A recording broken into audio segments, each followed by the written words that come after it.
behind a door at USDA, we found a whole box of these seeds. And listen, we love seeds here at USDA, but check these out.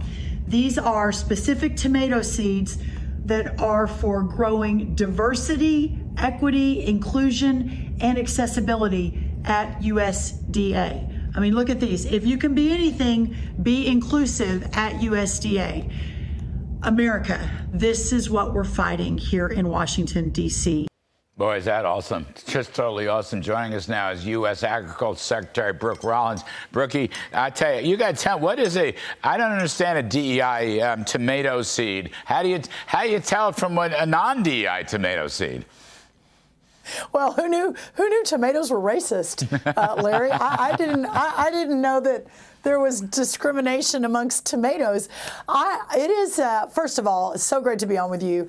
Second of all, has the last 60 days just been remarkable in terms of DOGE and cutting the waste and the fraud and the abuse? And third of all, we're looking around every corner and behind every door at USDA and finding these sorts of things. It's been crazy. But we're rooting it out, Larry, one seed packet at a time, my friend. That's what you're going to have to do it one seed at a time. Then there's DEI pest management. I don't even want to. I mean, I know a lot of DEI pests myself, but is this pesticide? I mean, I don't understand this stuff.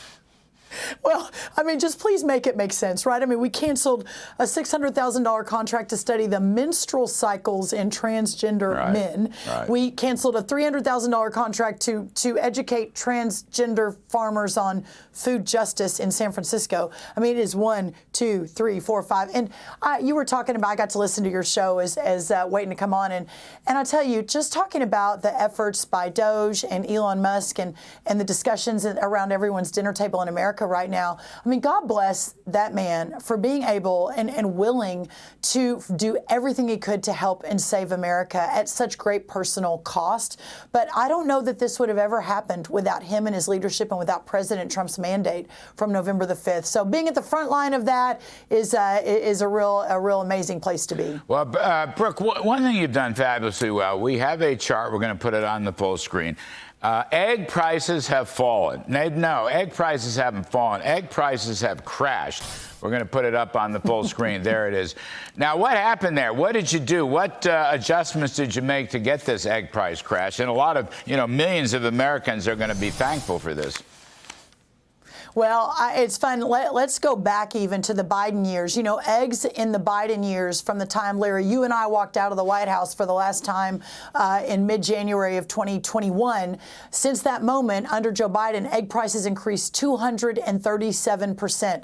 We never heard anyone in the mainstream media talk about it, right? Oh, egg prices, people can't afford eggs. 237%, that hits all of us in our pocketbooks.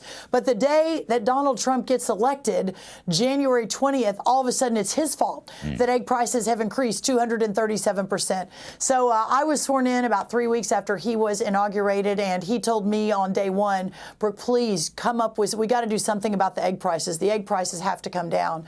And so about a week after I was sworn in, we launched a very significant 5-point plan. It included deregulation to bring costs down for our chicken farmers. It included more quickly repopulating those populations that have been affected by the avian bird flu.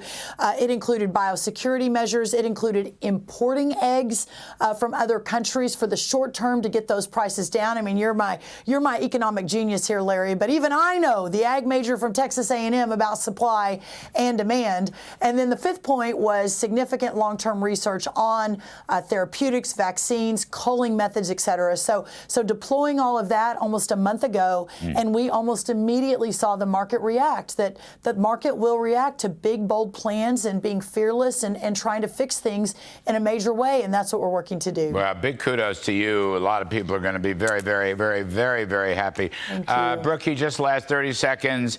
Axios running a story about White House people touting tax increases for one reason or another. I just can't imagine that. Please say it's not true. Tell me it ain't so. Well, Larry, you and I together for 3 years in the last Trump White House, there was never a day that went by where we didn't discuss how to release the burden, how to lift the burden of too much government and too many taxes. I certainly have not been part of any discussions about any taxes going up. This time, of course, I'm over at USDA, so certainly can't speak with authority on that.